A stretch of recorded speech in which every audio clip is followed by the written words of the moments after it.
അലൈക്കും വറഹ്മത്തുള്ളാഹി വബറകാതുഹു. അൽഹംദുലില്ലാഹി റബ്ബിൽ ആലമീൻ. അസ്സലാത്തു വസ്സലാമു അലാ അഷ്റഫിർ റസൂലുള്ളാഹി വഅലാ ആലിഹി വസഹ്ബിഹി അജ്മഈൻ. അമ്മാ ബഅദ്.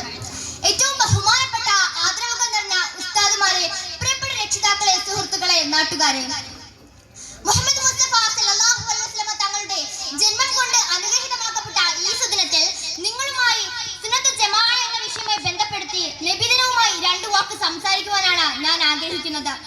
ആദ്യമായി എനിക്ക് ഈ സ്ഥാനം തന്ന അല്ലാഹുവിനെ ഞാൻ സ്തുതിക്കട്ടെ. അൽഹംദുലില്ലാഹ്. അല്ലാഹുവിന്റെ റസൂലായ മുഹമ്മദ് മുസ്തഫ സല്ലല്ലാഹു അലൈഹി വസല്ലം തങ്ങളെ കുറിച്ച് എത്ര പറഞ്ഞാലും മതി വരില്ല.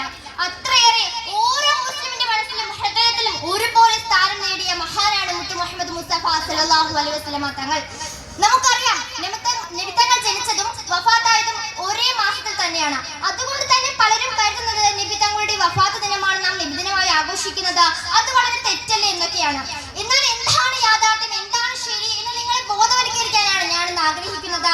നാഥൻ തൗഫീഖ് നൽകുമാറാകട്ടെ. ആമീൻ. പരിശുദ്ധ ഖുർആനിലെ 10-ാം അധ്യായത്തിൽ സൂറത്തുൽ യൂനുസിലെ 58-ാം വചനത്തിൽ അല്ലാഹു തആല കൃത്യമായി ഇങ്ങനെ പറയുന്നുണ്ട്: നബിയെ, അങ്ങ് പറയുക, നിങ്ങൾ അല്ലാഹുവിന്റെ ഔദാര്യം കൊണ്ടും റഹ്മത്ത് കൊണ്ടും സന്തോഷിക്കുക, അതാണ് മറ്റെന്തിനേക്കാളും നല്ലതെന്ന്. ഒരുപാട് തഫ്സീറുകൾ നമുക്ക് കാണാൻ കഴിയുന്ന ഒരു ആയത്താണിത്. ഇവിടുത്തെ റഹ്മത്ത് എന്ന് പറയുന്നത് മുഹമ്മദ് മുസ്തഫ സല്ലല്ലാഹു അലൈഹി വസല്ലം തങ്ങൾ തന്നെയാണ്. കാരണം അല്ലാഹു തആല ഖുർആനിലെ സൂറത്തുൽ അംബിയായിലെ 107-ാമത്തെ ആയത്തിലൂടെ കൃത്യമായി ഇങ്ങനെ പറയുന്നുണ്ട്: ലോകത്തിന് റഹ്മത്തായിട്ടല്ലാതെ നിങ്ങളെ ഞാൻ അയച്ചിട്ടില്ല നബിയെ എന്ന്. അപ്പോൾ തന്നെ നമുക്ക് മനസ്സിലാക്കാം, ലോകത്തിലെ ഏറ്റവും വലിയ റഹ്മത്ത് എന്ന് പറയുന്നത് മുഹമ്മദ് മുസ്തഫ സല്ലല്ലാഹു അലൈഹി വസല്ലം തങ്ങൾ തന്നെയാണ്. ആ റഹ്മത്തിൽ സന്തോഷിക്കുക എന്ന് പറയുന്നത് നമ്മുടെ ഓരോരുത്തരുടെയും ഉത്തരവാദിത്തമാണ്. അതിന് നബിദിനമോ റബീഉൽ അവ്വലോ എന്ന് വരണമെന്ന ആവശ്യമൊന്നുമില്ല, നിർബന്ധവുമില്ല. നമ്മൾ എന്നും സന്തോഷിക്കണം. അതുപോലെ തന്നെ ആ ഒരു റഹ്മത്ത് നമുക്ക് ഇറക്കി തന്നു എന്ന മാസത്തിന്റെ പ്രത്യേകതയായിട്ട് നമ്മൾ റബീഉൽ അവ്വൽ എന്ന മാസത്തിൽ കൂടുതൽ സന്തോഷം പ്രകടിപ്പിക്കുകയും ആ മാസത്തെ സന്തോഷത്തോടെ സ്വീകരിക്കുകയും ചെയ്യുന്നു. ആ മാസത്തിൽ നമ്മൾ നബി തങ്ങളുടെ മദ്ഹ് പാടും, പറയും, ഭക്ഷണങ്ങൾ വിതരണം ചെയ്യും. ഇതിനൊന്നും വിമർശിക്കുകയല്ല വേണ്ടത്, മറ്റുള്ളവർക്ക് കൂടി നിർദ്ദേശിച്ചു കൊടുക്കുകയാണ് വേണ്ടത്. കാരണം നബി സല്ലല്ലാഹു അലൈഹി വസല്ലം തങ്ങൾ നമ്മോട് പറയുന്നുണ്ട്: നിങ്ങൾ നിങ്ങളുടെ സ്വന്തം മാതാപിതാക്കളെക്കാൾ, മക്കളെക്കാൾ, മറ്റേതൊരു മനുഷ്യനേക്കാളും എന്നെ സ്നേഹിക്കുന്നത് വരെ നിങ്ങൾ ഒരാളും പൂർണ്ണ മുസ്ലിം ആവുകയില്ല എന്ന്. അപ്പോൾ തന്നെ നമുക്ക് മനസ്സിലാക്കാം, നബി തങ്ങൾ നമ്മോട് പറയുന്നുണ്ട്, നബി തങ്ങൾ നമ്മൾ സന്തോഷിക്കണം, ആ ദിനത്തിൽ നാം സന്തോഷിക്കണം. നമ്മൾ കൂടുതൽ സന്തോഷം പ്രകടിപ്പിക്കുന്നത് നല്ല കാര്യം തന്നെയാണ്. അപ്പോഴും ചിലരുടെ ചോദ്യം ഇങ്ങനെയാണ്: പ്രവാചകരും സഹാബത്തും ഉത്തമ 3 നൂറ്റാണ്ടുകൾക്ക് മുമ്പ് ജീവിച്ചവർ ചെയ്യാത്ത കാര്യങ്ങൾ നമ്മൾ എന്തിനു ചെയ്യണം? അത് ബിദ്അത്തല്ലേ എന്ന്. എന്താണ് ബിദ്അത്ത് എന്നും ബിദ്അത്ത് കൊണ്ടുള്ള വിവക്ഷയും ഇമാം ഷാഫിഈ റളിയല്ലാഹു അൻഹു നമ്മെ പഠിപ്പിക്കുന്നുണ്ട്. പുതുതായി ചിന്തായിട്ടുള്ള കാര്യങ്ങളെ രണ്ടായി വിഭജിക്കാം. ഒന്ന്, പ്രമാണങ്ങളായ ഖുർആൻ, സുന്നത്ത്, ഇജ്മാഅ്, ഫർള് എന്നിവയ്ക്ക് വിരുദ്ധമായ നിലയിൽ ഇസ്ലാമിൽ കൊണ്ടുവരുന്ന പുതുതായിട്ടുള്ള കാര്യങ്ങളെ പിഴച്ച ബിദ്അത്ത് എന്ന് പറയാം. എന്നാൽ ഇവ ഈ മേൽപ്പറഞ്ഞ പ്രമാണങ്ങൾക്കൊന്നും വിരുദ്ധമാകാത്ത നിലയിൽ ഇസ്ലാമിൽ കൊണ്ടുവരുന്ന നല്ലതായിട്ടുള്ള പുതുതായിട്ടുള്ള കാര്യങ്ങൾ നമുക്ക് നല്ല ബിദ്അത്തുകൾ ഉൾപ്പെടുത്താം. ഇത് നമ്മെ ഷാഫിഈ റളിയല്ലാഹു അൻഹു പഠിപ്പിക്കുന്നതാണ്.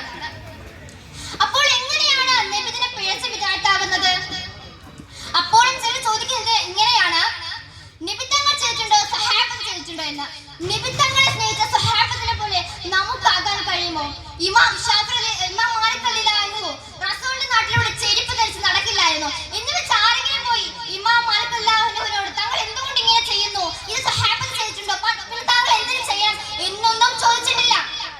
ഉഹദ് യുദ്ധത്തിൽ നബി തങ്ങളുടെ പല്ല് പൊട്ടിപ്പോയപ്പോൾ പല്ല് പൊട്ടിച്ച എത്ര പേരാണുള്ളത്? അതൊന്നും നബി തങ്ങളുടെ കൽപ്പനയല്ല അങ്ങനെ ചെയ്യാൻ. നബിയോടുള്ള മുഹബ്ബത്തും സ്നേഹവും അവർ അങ്ങനെ പ്രകടിപ്പിച്ച് പോകുന്നതാണ്. അതുപോലെ തന്നെ നമ്മുടെ മുഹമ്മദ് മുസ്തഫ സല്ലല്ലാഹു അലൈഹി വസല്ലം തങ്ങൾ വഫാത്തായപ്പോൾ മദീന വിട്ടു പോയ ബിലാൽ റബാഹ, വാളൂർ റസൂൽ മരിക്കുക എന്ന് പറഞ്ഞ ചാടുന്ന ഉമർ തങ്ങൾ, ഇവരോടൊന്നും നബിയുടെ കൽപ്പനയല്ല ഇങ്ങനെ ചെയ്യാൻ. നബിയോടുള്ള ആദരവും മുഹബ്ബത്തും ബഹുമാനവും സ്നേഹവും എല്ലാം അവർ അങ്ങനെ പ്രകടിപ്പിച്ച് പോകുന്നതാണ്.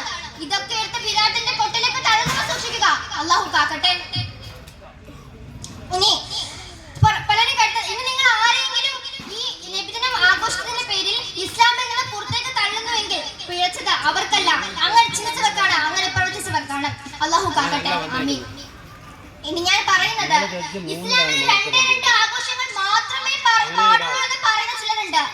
അവരുടെ എനിക്ക് പറയാനുള്ളത്, നമ്മൾ എല്ലാ ജുമാ ദിവസം കേൾക്കുന്നതാണ് അൽ ഹജ്ജ് വൽ ഫുഖറാ മുഅ്മിനീൻ, എല്ലാ മുസ്ലിമുകൾക്കും വെള്ളിയാഴ്ച ആഘോഷ ദിനമാണ് എന്നത്.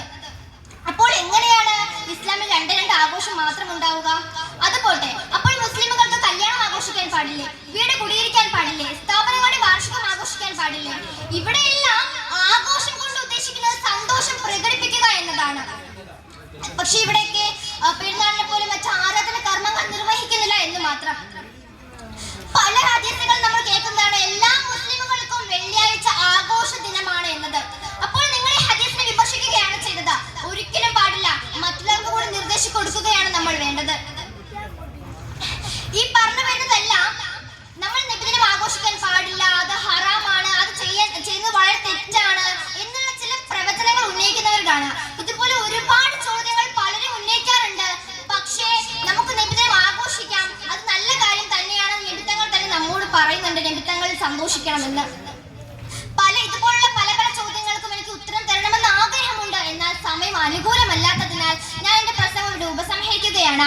സത്യം മനസ്സിലാക്കി പഠിക്കുവാനും പ്രവർത്തിക്കുവാനും അള്ളാഹുവിനെയും നബിതങ്ങളെയും സ്നേഹിച്ച് മുന്നോട്ട് പോകുവാനും നബിതങ്ങളെ പിൻപറ്റി മുന്നോട്ട് ജീവിക്കുവാനും നാഥൻ നമുക്ക് എല്ലാവർക്കും തൗഫീഖ് നൽകട്ടെ. ആമീൻ ആമീൻ ആമീൻ യാ റബ്ബൽ ആലമീൻ.